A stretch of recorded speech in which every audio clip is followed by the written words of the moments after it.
In the last video, I tracked the circle alignment from where it enters Nova Scotia at Cape Sable Island and places around the southernmost tip of the Nova Scotia peninsula, up the south shore through the Port Joli area, Lunenbourg and Mahone Bay, including Oak Island, and places around the Halifax Metropolitan area.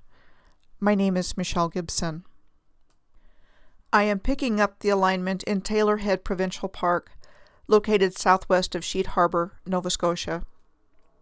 It is touted as one of the most beautiful beaches in Nova Scotia, with beautiful white sand beaches and walking trails.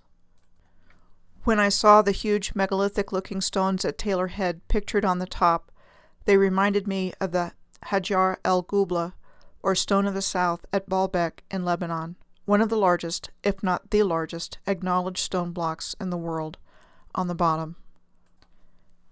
Here are some other photos of what is found at Taylor Head Provincial Park. Nothing to see here, right? When I saw this particular photo that was taken at Taylor Head on the top left, I was reminded of this photo I took at Lake Arcadia in Edmond, Oklahoma, on the top right, and of what the Gulf of Bothnia looks like between Sweden and Finland, here at Pori, Finland, on the bottom.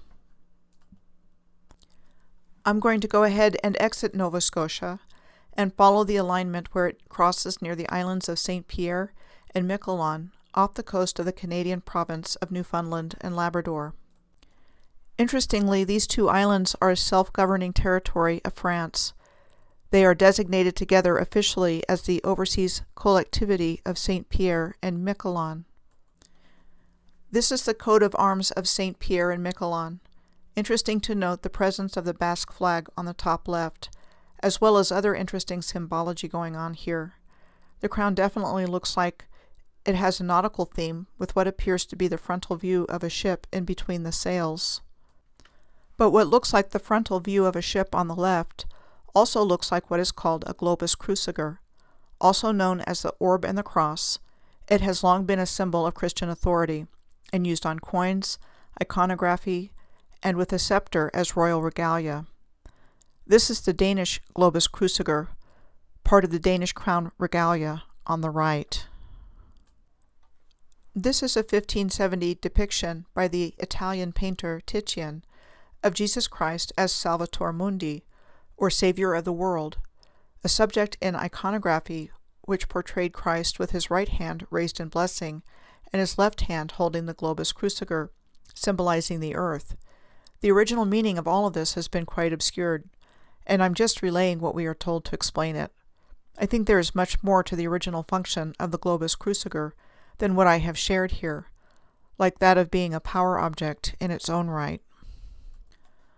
On the top left is a land feature off the coast of St. Pierre and Miquelon, compared with a similar one found in the Magdalen Islands, further up in the Gulf of St. Lawrence and part of the province of Quebec.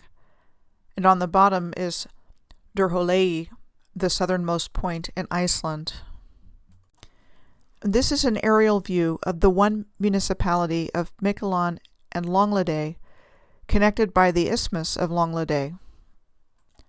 This is a close-up of the Isthmus of Longleday on the top left, compared with similar-looking places on Attu, the far western island of the Aleutian chain, on the top right, Altar do Chao, near Santarém in Brazil, on the bottom left, and World's End near Hingham, Massachusetts, on the bottom right. These are the so-called dunes of Longleday, which look like mounds to me, with their smooth and shaped forms. It is interesting that these two obscure islands are the only remaining part of the former North American colony of New France that remains under French control. The nearby Magdalen Islands, while not under France, are part of Quebec, originally part of New France. Basque country in the Pyrenees is split between Spain and France, and includes the small Pyrenees country of Andorra, which is ruled to this day by an unelected co-principality between the Catholic Church, in the person of the Bishop of Arguel, and the French president, whoever that may be.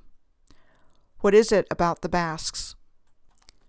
I personally believe it has something to do with the name of Magdalen, the Moors, and the Merovingian bloodlines, the Merovingians being the ruling monarchy of France before being deposed by the Carolingian dynasty in 751 AD. I include the Catalonians of southern Spain and France in this category as well. This was also Cathar country. Whether or not this resonates with you, for some reason French rulers and the Catholic Church have been hell-bent on controlling these people and their land and whatever they represent for centuries. Besides my opinion, there are persisting oral legends, books that I have read, and symbology that point in this direction.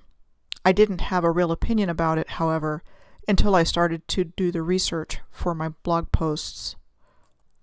For example, here is the previously shown Merovingian textile on the top, compared with the symbols in the Cajun flag seen in the previous video on the bottom. From this part of North America, the alignment crosses the Atlantic Ocean and enters Spain in the city of A Coruña, also known as La Coruña, a city and municipality of Galicia, Spain. It is also the provincial capital of the province of the same name. Galicia is an autonomous community of Spain and an historic nationality under Spanish law as well. Galician is an official language of the region along with Spanish. The names shown here are given in both Galician and Spanish. It is considered the seventh Celtic nation and the least well-known of the group. The other six include Ireland, Wales, Scotland, Cornwall, the Isle of Man, and Brittany in France. It has its own traditions, including bagpipes and drums, and this is the traditional clothing for women and men.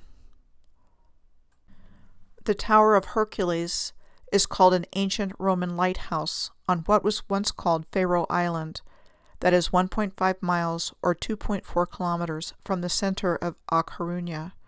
It is 180 feet or 55 meters tall. It is called the oldest Roman lighthouse in use today.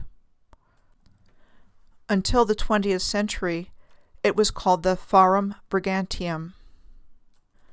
The word Farum is derived from the Greek word pharos, for the lighthouse of Alexandria, Egypt, one of the seven wonders of the ancient world. This is a 1909 drawing by archaeologist Hermann Tiersch. It was said to be 330 feet or 100 meters in overall height.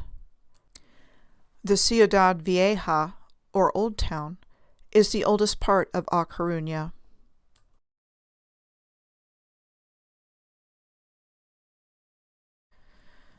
This is the Castillo de San Anton, said to have been built as a defensive structure between the 15th and 16th centuries. This star fort was built on a small island in the Bay of La Coruña.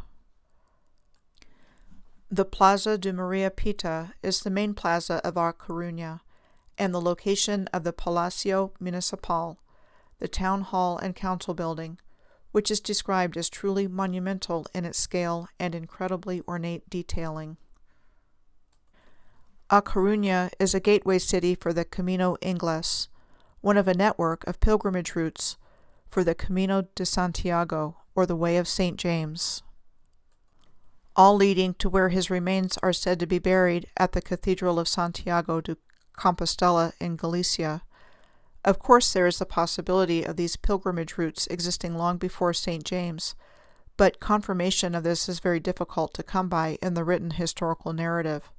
But in the past, I have read about ancient pilgrimage routes connected, among other things, to the stars.